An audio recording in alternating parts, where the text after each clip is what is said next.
ફરી એકવાર આખી દુનિયામાં વાગ્યો છે ભારતનો ડંકો। જી હા, ડિજિટલ પેમેન્ટમાં આખી દુનિયામાં આપણો દેશ નંબર 1 બની ચૂક્યો છે। આઈએમએફે રિપોર્ટ જાહેર કર્યો છે, જેમાં યુપીઆઈથી દર મહિને ભારતમાં 1800 કરોડના ટ્રાન્ઝેક્શન થઈ રહ્યા છે। ભારતમાં જેટલા આર્થિક વ્યવહાર થાય છે તેમાંથી 85% પેમેન્ટ માત્ર ડિજિટલ મોડમાં અને એ પણ યુપીઆઈ સિસ્ટમથી થઈ રહ્યો છે, જે સૌથી મોટી વાત ભારત દેશ માટે છે। વર્ષ 2016માં મોદી સરકારે ભારતમાં શરૂ કરાવેલી યુપીઆઈ સેવાનો દુનિયામાં ડંકો વાગ્યો છે।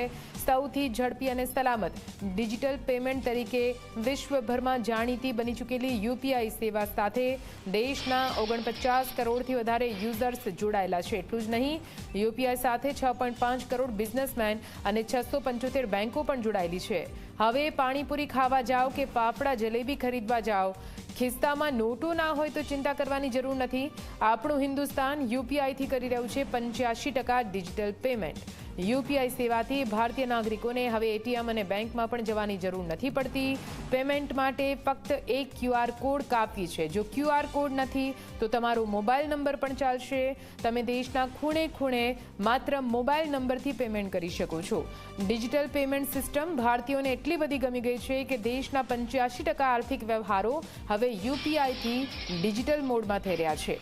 એટલું જ નહીં, UAE, Singapore, France, Bhutan, Nepal, Sri Lanka અને મોરિશિયસ જેવા દેશોએ પણ ભારતની યુપીઆઈ સેવાને અપનાવી લીધી છે। આઈએમએફના રિપોર્ટમાં જણાવવામાં આવ્યું છે કે ભારતના વાર્ષિક બજેટ જેટલા ટ્રાન્ઝેક્શન દેશના લોકો ફક્ત 2 મહિનામાં કરી રહ્યા છે। દર મહિને યુપીઆઈથી દેશમાં 24.03 લાખ કરોડના ટ્રાન્ઝેક્શન થઈ રહ્યા છે।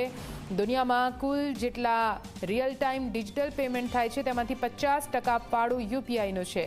તો ભારતની આ સફળતા સામે હવે દુનિયા નતમસ્તક છે।